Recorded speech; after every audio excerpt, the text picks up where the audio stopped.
একটি সুখী গাছের গল্প। শেল সিলভারস্টাইন, অনুবাদ জি.এইচ. হাবিব। এক যে ছিল আম গাছ। খুব ভালোবাসত সে একটি ছোট্ট ছেলেকে। হররোজ সেই ছেলেটি এসে গাছটা সব ঝরা পাতা কুড়িয়ে তাই দিয়ে মুকুট বানিয়ে বনের রাজা সাজত। কখনো বা গাছটার কাণ্ড বেয়ে তরতর করে ওপরে উঠে ডাল ধরে দোল খেত আর আম খেত। মাঝে মাঝে তারা লুকোচুরি খেলত। তারপর এই সব করে ক্লান্ত হয়ে গেলে ছেলেটা পরম নিশ্চিন্তে ঘুমিয়ে পড়ত গাছটার ছায়ায়। ছেলেটাও গাছটাকে ভালোবাসত খুব, এবং গাছটা এতে সুখী ছিল। কিন্তু সময় গড়িয়ে যেতে থাকে, ছেলেটাও বড় হয়ে উঠতে থাকে। প্রায় দেখা যেত গাছটা দাঁড়িয়ে আছে একলা। তো একদিন ছেলেটা গাছটার কাছে আসে, আর তখন গাছটা বলে, আয় আয়, আমার গা বেয়ে উঠে ডাল ধরে দোল খা, আম খা, খেল আমার ছায়ায় বসে, আরাম কর, তোর সুখ দেখে আমি সুখ পাই। কিন্তু ছেলেটা বলে, এখন কি আর আমার গাছে উঠে খেলার বয়স আছে নাকি? আমি এখন নানান সব জিনিস কিনতে চাই, মজা করতে চাই, আমার চাই কিছু টাকা। তুমি কিছু টাকা দিতে পারো আমায়? গাছটা বলে, এই তো মুশকিলে ফেললি, আমার কাছে তো টাকা নেই, আমার আছে কেবল পাতা আর আম। তা এক কাজ করিস না কেন, আমার আমগুলো পেলে নে, ওগুলো বিক্রি করলে অনেক টাকা পাবি, তখন মনের স্বাদ মিটিয়ে কেনাকাটা করতে পারবি। কাজেই ছেলেটা তখন গাছে উঠে আমগুলো পেড়ে সেগুলো নিয়ে চলে যায় বাড়ি বানাবার জন্য। খুশি হয় গাছটা। কিন্তু এরপর আবার বেশ কিছুদিন কোনো দেখা মেলে না ছেলেটার। মন খারাপ করে থাকে গাছটা। তারপর একদিন আবার আসে ছেলেটা। খুশিতে সারা শরীর নেচে ওঠে গাছটার। বলে, আয় আয়, আমার গা বেয়ে উঠে রে অপরে, দোল খা ডাল ধরে, ফুর্তি কর। কিন্তু ছেলেটা বলে, গাছে উঠার চেয়ে ঢের জরুরি কাজ আছে আমার। মাথা গোজার একটা ঠাই, একটা বাড়ি চাই আমার। রোদ বৃষ্টিতে, গ্রীষ্মে শীতে যাতে কষ্ট না হয়। আমার চাই একটা বউ, ছেলে মেয়ে, ওদেরকে রাখার জন্য একটা বাড়ি আমার খুব দরকার। তুমি একটা বাড়ি দিতে পারো আমায়?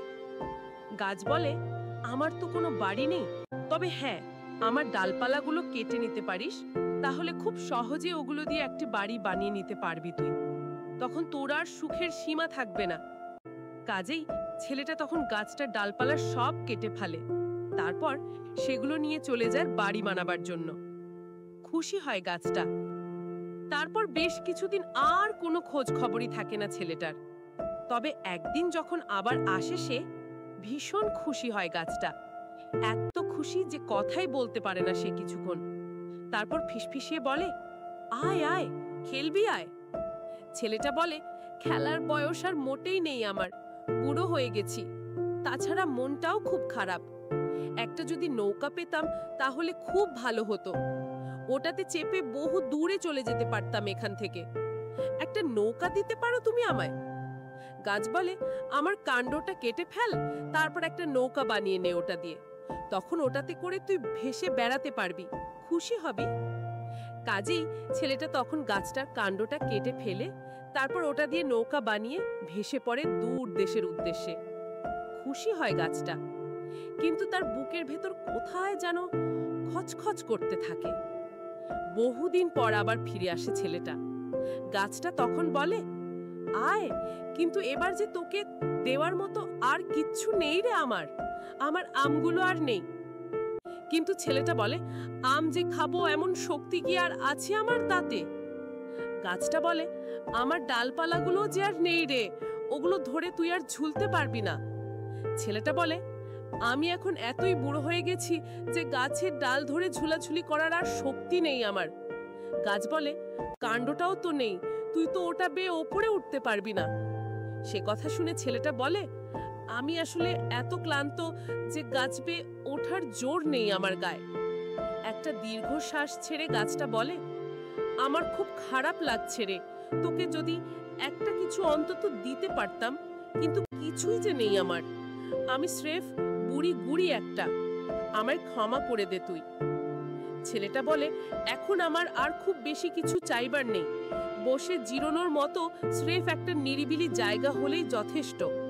আমি ভীষণ ক্লান্ত। যদ্দূর পারা যায় নিজেকে সোজা করে গাছটা বলে, তা বেশ তো, বুড়ি গুড়ি আর কিছু না হলেও বসে জিরানোর মতো একটা ভালো জায়গা তো বটেই। আয় আয়, বস, জিরিয়ে নে তোর যত খুশি। ছেলেটা তাই করে।